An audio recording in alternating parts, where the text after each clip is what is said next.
মা বাবা কিন্তু আমাকে গাড়ি কিনে দিয়েছে না, আমি কিছু করে নেবো। এই দেখো 20।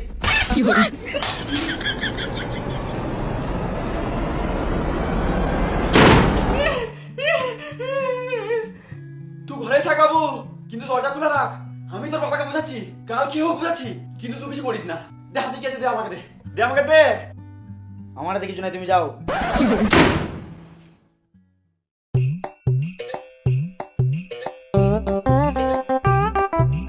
ধর মারা, বালের একটা ছেলে জন্ম দিয়েছি, না করে পড়াশোনা, না কোনো আমার কাজে হাত দেওয়া, কোনো কাজই করে না মারা।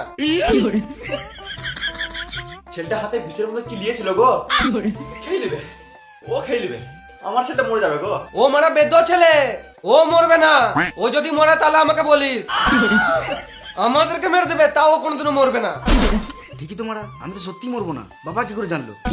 না না, ওকে একটা গাড়ি কিনে দাও, কিনে দাও একটা গাড়ি। এই তোমার জ্বালায় ছেলেটা শেষ হয়ে যাবে, ওর পুরো গোটা লাইফটা শেষ হয়ে যাবে। বাবু, এই সব ছেলে জন্ম দেয় নাকি? তখন যদি মেরে দিতাম ভালো হতো। বাবা,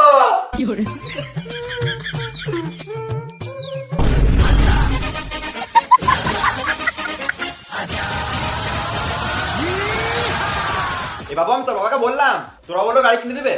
হাতে যেটা আছে না ওটা খেলে না, মানে আমাকে দিতে। আমি লুকি লুকি সব শুনেছি। বাবা একবারও গাড়ি দেওয়ার কথা বলে নাই। আমার গাড়ি কিনে দিবে না, আমার মরা যাওয়ার উপায় নাই, আমাকে মরতে হবে।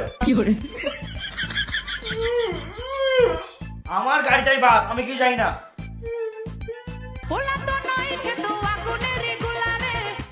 হ্যালো, কোথায় আছিস? বাড়িতে আছি। এখনই আই শোরুমে।